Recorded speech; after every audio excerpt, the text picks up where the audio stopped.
સુરતમાં રત્ન કલાકારોનું બંધનું એલાન। રત્ન કલાકારોની રેલીને પોલીસની મંજૂરી નથી। 4 દિવસ અગાઉ પોલીસ પાસે રેલીની મંજૂરી માંગી હતી। કતારગામ દરવાજા ખાતે પોલીસ બંદોબસ્ત ગોઠવાયો। રત્ન કલાકારો એકઠા થાય તે પહેલા જ પોલીસ તૈનાત થઈ। કતારગામ દરવાજા વિસ્તાર પોલીસ છાવણીમાં ફેરવાયો। રત્ન કલાકાર એકતા રેલીનું આયોજન કરાયું। કતારગામ દરવાજાથી હીરાબાગ સુધી રેલીનું આયોજન કરાયું હતું। તો 30% પગાર વધારાની માંગ સાથે રત્ન કલાકારો મેદાને છે। રત્નદીપ યોજના લાગુ કરવાની સાથે વ્યવસાય વેરો નાબૂદ કરવા માંગ કરવામાં આવી છે। સુરતથી સંવાદદાતા અમિત આપણી જોડે લાઈવ જોડાયા છે। અમિત, અત્યારે ત્યાં કેવી સ્થિતિ છે? શું રેલી શરૂ થઈ ગઈ છે? પોલીસ અત્યારે ઉપસ્થિત છે? કોઈની અટકાયત કરવામાં આવી રહી છે? શું વિગતો છે?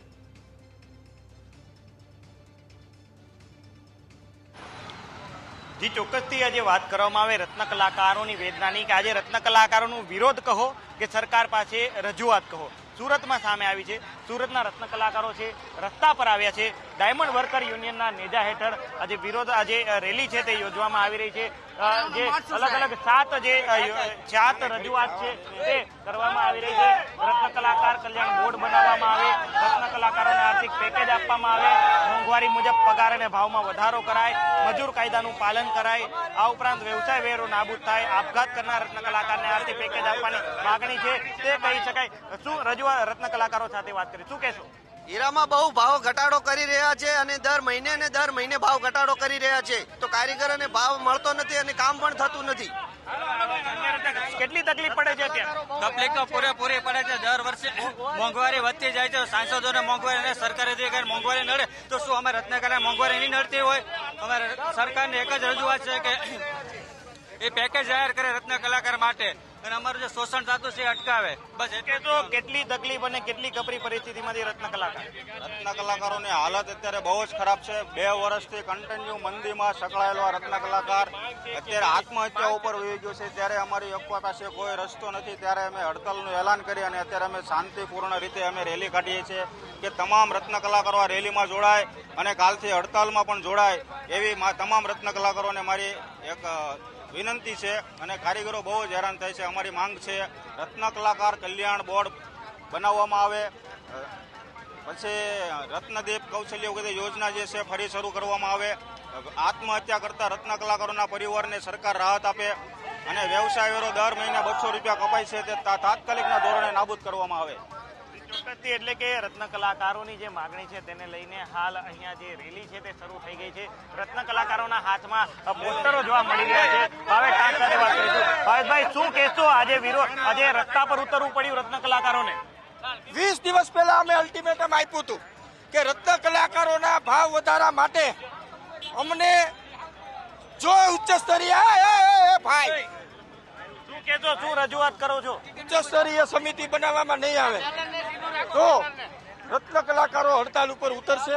રત્ન કલાકારો માટે કલ્યાણ બોર્ડ, રત્ન કલાકારો માટે આર્થિક પેકેજ, રત્ન કલાકારો માટે જે 60 જેટલા કારીગરોએ આત્મહત્યા કરી છે એના પરિવારને મદદ કરે એ બાબતે અમે આજે રેલીનું આયોજન કર્યું છે। મંજૂરી નથી મળી રેલીની, શું કારણ?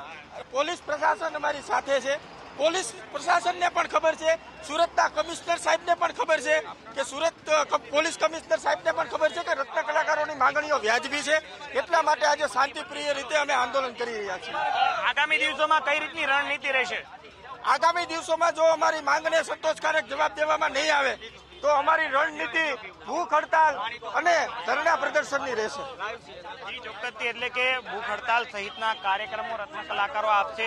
જો માગણી તેમની સંતોષાય નહીં તો આ પ્રકારના કાર્યક્રમો આપવાની પણ વાત છે અને હાથમાં પણ આજે બેનરો છે તે જોવા મળી રહ્યા છે અને સરકાર તરફથી કોઈ મદદ આપવામાં આવે તેવી વાત છે તે રત્ન કલાકારો કરી રહ્યા છે।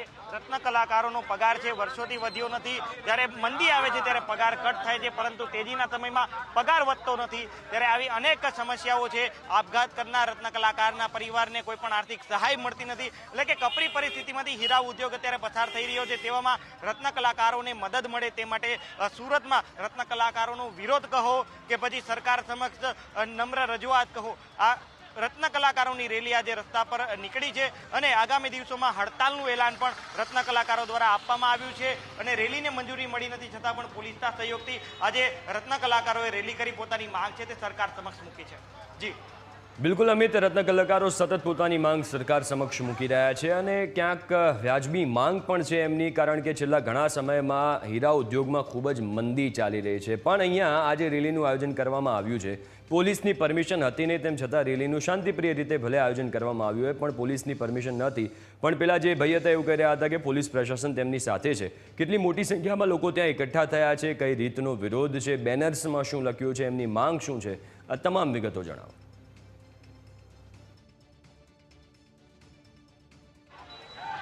ચોક્કસથી ફરીથી હું બેનરો બતાવવાનો પ્રયાસ કરીશ કે રત્ન કલાકારોના હાથમાં જે તેમને પ્લેકાર્ડ પકડ્યા છે તેમાં રજૂઆતો કરવામાં આવી છે કે રત્ન કલાકાર કલ્યાણ બોર્ડ બનાવવામાં આવે. આ ઉપરાંત અન્ય પ્લેકાર્ડ છે તેમાં લખવામાં આવ્યું છે કે સાંસદોને મોંઘવારી નડે તો રત્ન કલાકારોને મોંઘવારી શું માફી થાય છે, એટલે કે નેતાઓને જો મોંઘવારી નડતી હોય ને તેમના પગારના જે ભથ્થાઓ છે તે વધતા હોય તો રત્ન કલાકારોનો પગાર શા માટે ન વધવો જોઈએ તેવી પણ અહીંયા રજૂઆત છે.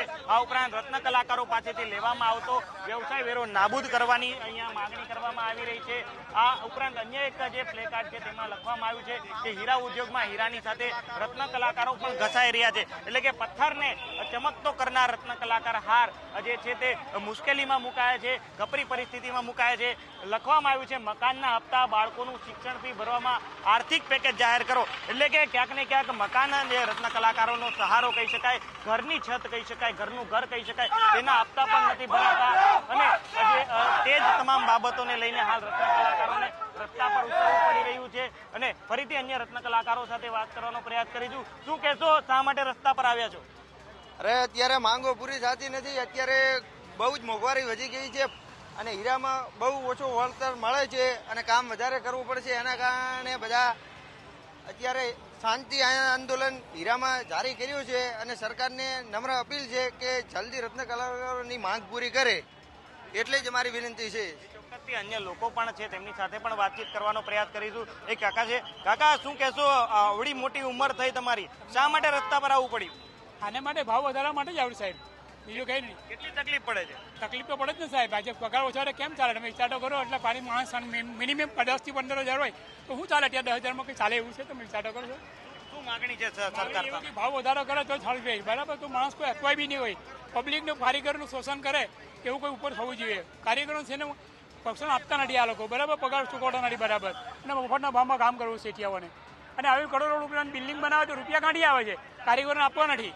કરવાનું શું કારીગર? બીજું કઈ ઝેર પીને મરી જાય એનો મતલબ શું ખરો? માણસ આજે કારીગર હોય તો શેઠિયા છે, બરાબર. કારીગર નહીં હોય તો શું કરવાનું તમે શેઠિયા?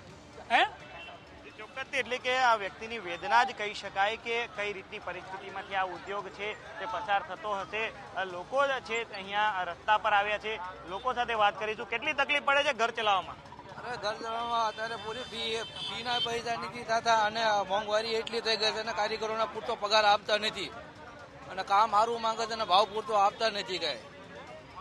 એટલે કે તમામ રત્ન કલાકારો છે તેમની એક જ રજૂઆત છે કે કામ પૂરું થાય છે, પરંતુ કામ થાય છે એ બદલામાં તેમને વળતર મળતું નથી, ઘર ચલાવવું મુશ્કેલ છે, બાળકોનું ભરણ પોષણ નથી થતું, શિક્ષણની ફી નથી ભરાતી, ઘરના હપ્તા નથી ભરાતા. આ તમામ મુશ્કેલી વચ્ચે હાલ જે રત્ન કલાકાર રજળપાટ કરી રહ્યા છે તેને લઈ રત્ન કલાકારોને મદદ થાય, આર્થિક પેકેજો જાહેર થાય અને 60 જેટલા રત્ન કલાકારોએ જે આપઘાત કર્યા છે તેમના પરિવારને આર્થિક રીતે મદદ કરવામાં આવે તેવી તમામ જે માગણીઓને લઈ હાલ સુરતના રત્ન કલાકારો છે રસ્તા પર ઉતર્યા છે અને કારખાનેદારોને પણ અપીલ કરી રહ્યા છે કે રત્ન કલાકારોની વેદના સમજો અને સરકાર સમક્ષ રજૂઆત કરો. જી બિલકુલ, આભાર અમિત વિગતો આપવા માટે. તો અત્યારે રત્ન કલાકારો સતત વિરોધ કરી રહ્યા છે અને રસ્તા પર ઉતર્યા છે.